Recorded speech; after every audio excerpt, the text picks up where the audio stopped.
శ్రీ గురుభ్యో నమ. గురుర్బ్రహ్మ గురుర్విష్ణు గురుర్దేవో మహేశ్వర గురు సాక్షాత్ పరం బ్రహ్మ తస్మై శ్రీ గురవే నమ. అస్మద్ గురుచరణారవిందాభ్యాం నమ. నిన్నటి మన మహాభారత ప్రస్థానంలో ఆ విరాటుడు విజయాన్ని పొంది పాండవుల సహాయంతో సుశర్మ మీద విజయాన్ని పొంది తిరిగి స్వనగరానికి ప్రయాణమయ్యాడు. ఆ వార్తని చాటింపు ఏమని దూతలను పంపించాడు. అదే సమయంలో ఆ కౌరవులు విరాట నగరం మీదకి దండయాత్ర చేశారు. అలా దండయాత్ర చేసి వాళ్ళ యొక్క గోధనాన్నంతా ఎత్తుకుపోతుంటే అక్కడ ఉండేటువంటి గోపాలకుడు హఠాత్తుగా వేగంగా వచ్చి ఆ విరాటుడు లేని సమయంలో రక్షణగా అట్టేబడినటువంటి ఆ ఉత్తర కుమారుడికి ఆ మత్స్యరాజు యొక్క విరాటుని యొక్క కుమారుడికి తెలియజేసి నువ్వే దిక్కయ్యా ఇప్పుడు, అందువల్ల నువ్వు వెంటనే మీ తండ్రి నిన్ను రక్షకుడిగా ఇక్కడ నిలబెట్టాడు, ఇప్పుడు నీ సామర్థ్యాన్ని నిరూపించుకొని నీ యొక్క పరాక్రమాన్ని చూపించవలసినటువంటి సమయం వచ్చింది, అందువల్ల వెంటనే నువ్వు యుద్ధానికి వచ్చి ఆ కౌరవులు పట్టుకుపోతున్నటువంటి మన గోధనాన్నంతటిని కూడా వెనక్కి తీసుకురావాలి అని అతనికి చెబితే ఆ గోపాల నాయకుడి యొక్క మాటలన్నీ విన్నటువంటి వాడై తనని తాను పొగుడుకుంటున్నటువంటి వాడై ఆ ఉత్తరుడు ఈ విధంగా అంటున్నాడు. అద్యాహమనుగచ్చేయం దృఢధన్వా గవాం పదం యో మే సారథి కశ్చిత్ భవేదస్వేషు కోవిదః. సరే, నేను యుద్ధానికి వెళ్ళడానికి నేను సిద్ధంగా ఉన్నాను, కానీ గుర్రాన్ని చక్కగా నడిపించే నేర్పు కలిగినటువంటి సారథి ఒక్కడు నాకు దొరికాడంటే దృఢమైనటువంటి ధనుస్సు పుచ్చుకుని నేను ఇప్పుడే ఆవులను అనుసరించి వెడతాను అని అన్నాడు. తంత్వహం నావగచ్చామి యోమే ఎంత భవేన్నరః పశ్యధ్వం సారథిం క్షిప్రం మమ యుక్తం ప్రయాస్యతః. అందువల్ల నాకు సారథి కాగలిగినటువంటి సమర్థుడైనటువంటి వాడు ఎవరో వాడిని నేను తెలుసుకోలేకపోతున్నాను, ఎవరైనా ఉంటే చూడండి, యుద్ధానికి వెళ్ళగలిగేటువంటి నాకు తగినటువంటి సారథిని మీరు వెంటనే చూడండి అంటూ అన్నాడు. అష్టావింశతి రాత్రం వా మాసం వా నూనమంతతః యత్తదాసీన్ మహద్యుద్ధం తత్ర మే సారథిర్హతః.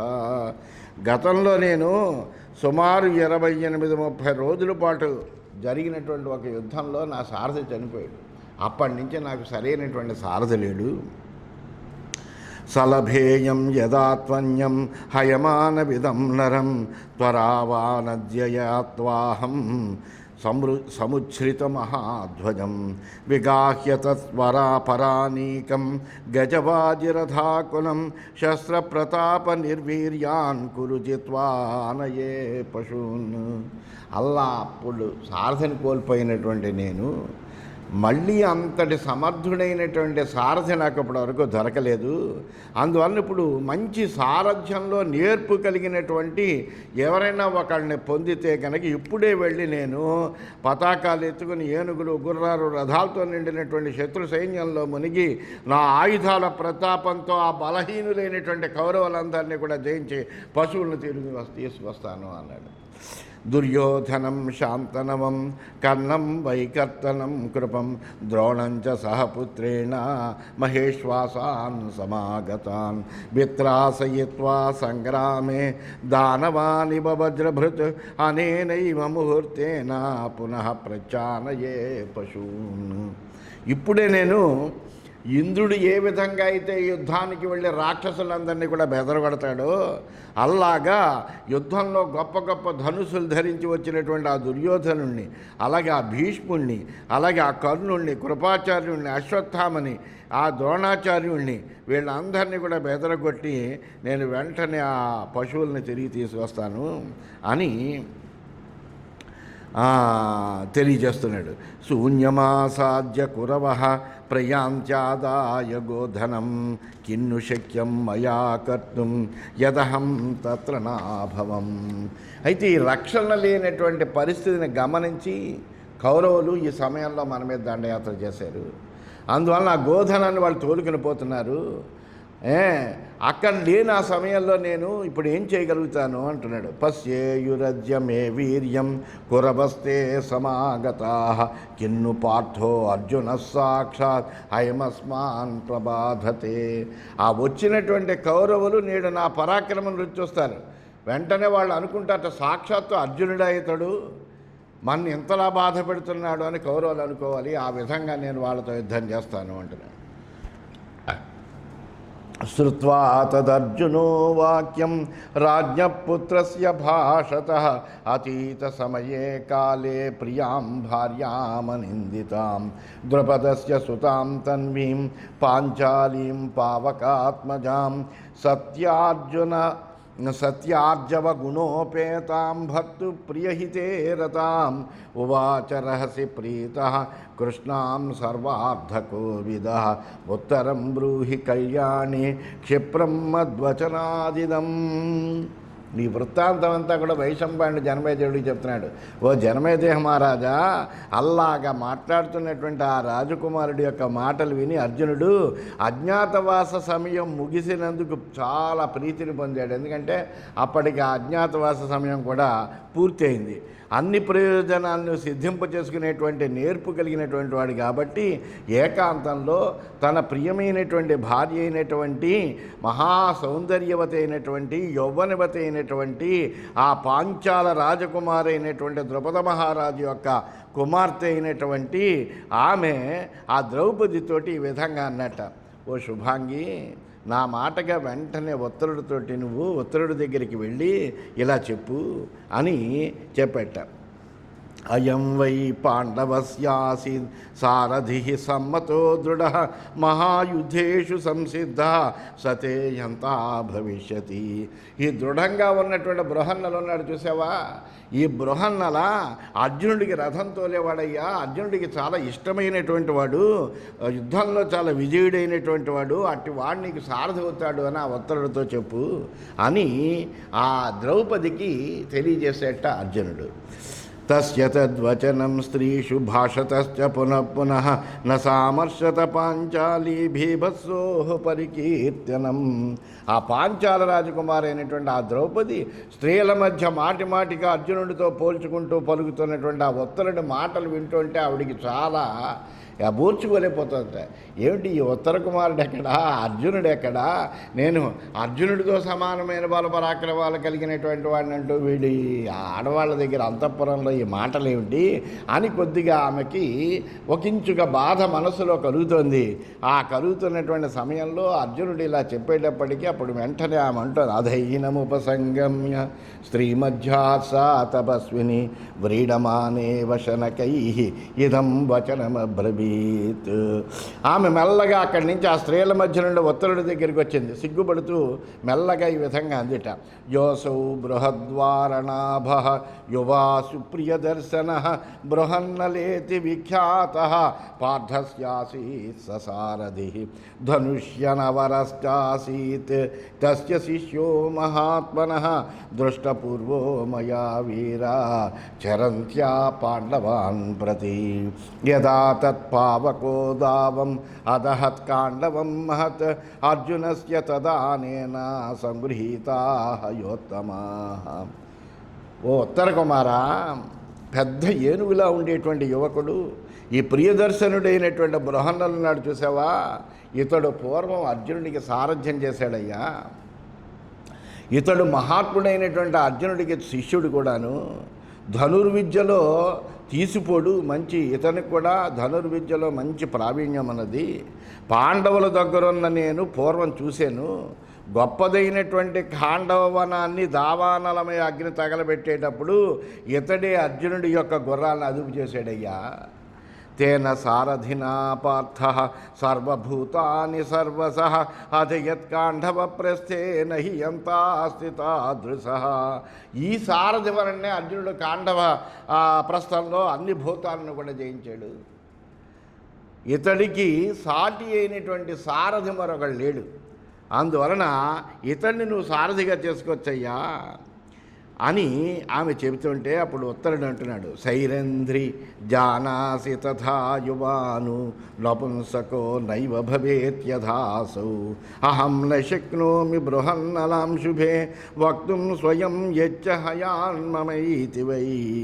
ఆ ఉత్తరుడు చెబుతున్నాడు, సైరంధ్రి నువ్వు ఎరిగినటువంటి ఈ యువకుడు నపుంసకుడు కాడు కదా, మరి ఆ నపుంసకుడు నేను స్వయంగా బృహన్నలతోటి ఆ నపుంసకుడైనటువంటి ఆ బృహన్నలతోటి నేను నా గుర్రాన్ని నువ్వు తోలవయ్యా అని నేను చెప్పలేను, ఎందుకంటే నేను మహారాజకుమారుణ్ణి.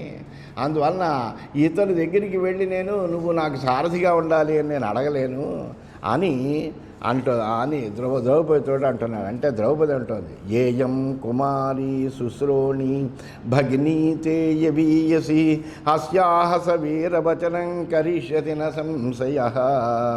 అంటే అప్పుడు చెబుతాను ద్రౌపదితో, మహారాజా కుమారా, చక్కనిది చిన్నది నీ చెల్లెలు ఉంది కదయ్యా, ఆమె ఆయన దగ్గర నాట్యం నేర్చుకుంటుంది కదా, ఆ బృహన్నల శిష్యురాలే కదా, అందువలన ఆమెకి అతనితో చదువు ఉంది, అందువలన ఆమె వెళ్ళి చెప్పగలదు, ఆమె చెబితే కనుక కాదని అనడు కూడా నా బృహన్నల, అందువలన తప్పనిసరిగా ఆమె మాటను మన్నిస్తాడు, సందేహం లేదు, అందుకని ఆమె చెబుతుందిలే అన్నాడు. ఎది వై అని చెప్పింది ద్రౌపది.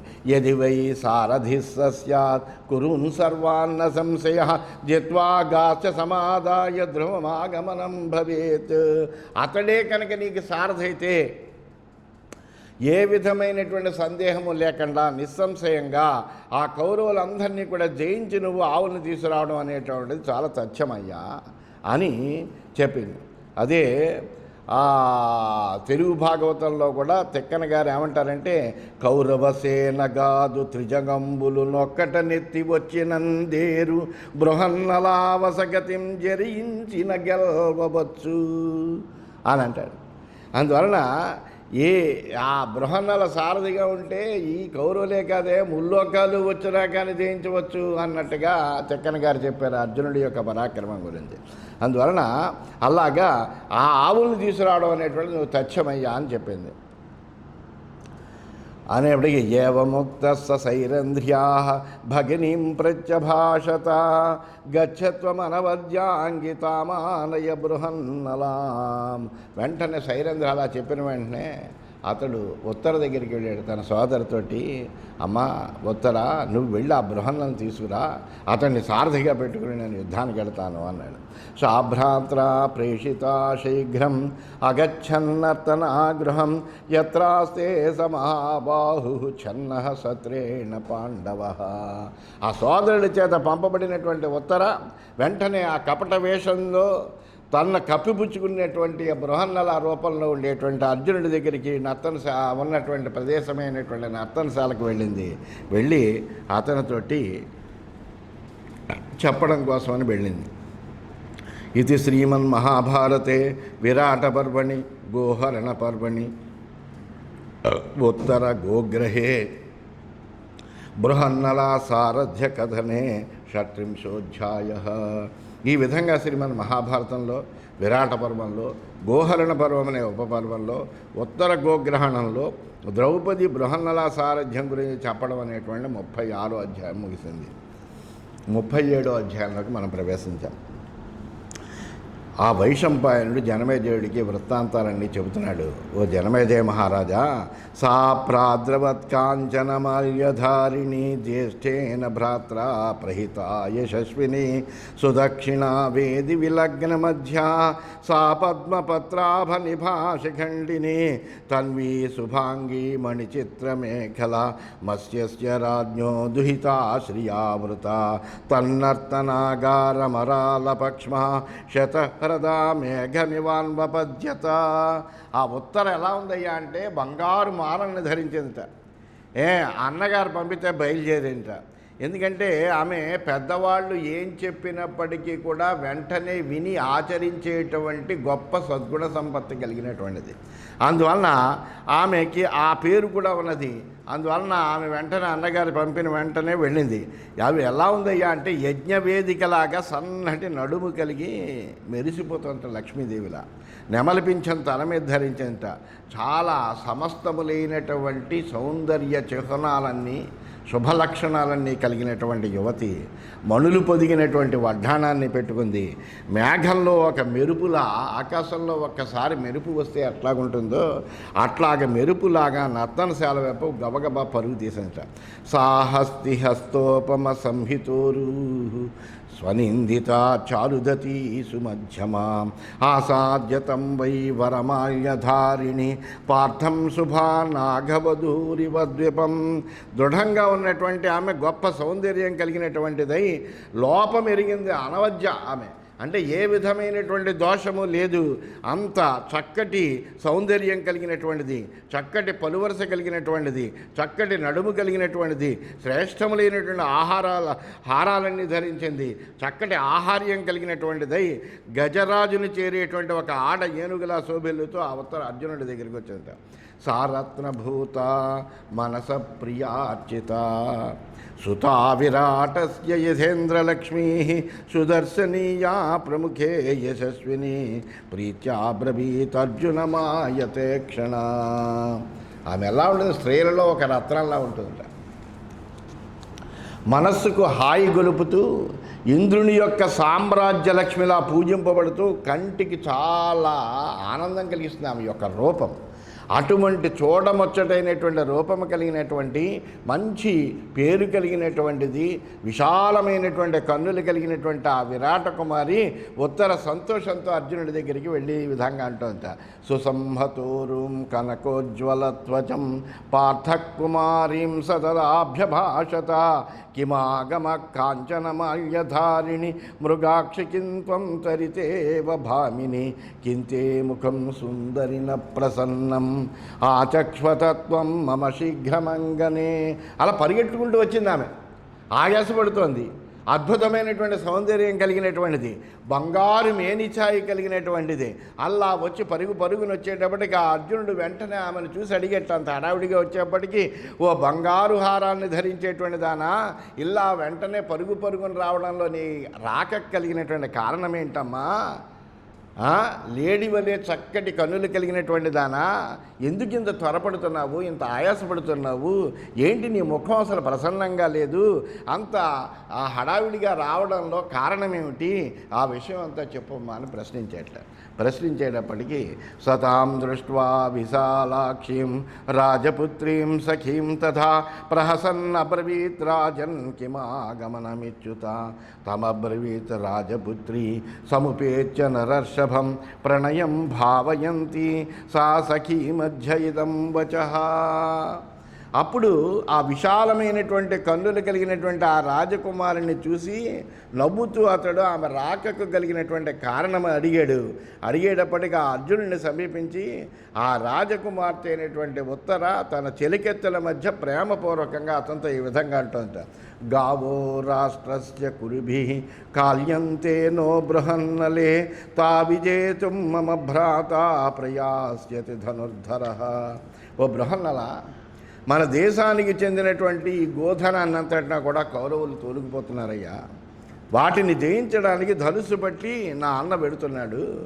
నా చిరం నిహతస్తస్య సంగ్రామే రథసారథి తేన నాస్తి సమస్సూతః యోస్య సారథ్యమాచరేత్. అయితే ఈ మధ్యనే యుద్ధంలో అతని యొక్క రథసారథి చనిపోయాడు. దాంతో అతనికి సారథ్యం చేయగలిగినటువంటి నేర్పు ఉన్నటువంటి సారథి ఎవరు కూడా కనిపించట్లేదు. అందువలన తస్మై ప్రియతమానాయ సారథ్యర్థం బృహన్నలే ఆచచక్షే హయజ్ఞానే సైరంధ్రీ కౌశలం తవా. అప్పుడు నాకు సమానమైనటువంటి సారథి ఎవరు దొరుకుతారని ప్రశ్నించి దాని గురించి విచారిస్తున్నటువంటి సమయంలో మా అన్నగారికి సైరంధ్రి గుర్రాల విషయంలో నీ నేర్పుని గురించి చెప్పింది. అర్జునస్య కిలాశీస్త్వం సారథిర్దయిత పురా త్వయా జయత్ సహాయేన పృథివీం పాండవర్షభ. మునుపు నువ్వు అర్జునుడికి చాలా ఇష్టుడైనటువంటి సారథిగా ఉండేవాడు అని చెప్పింది.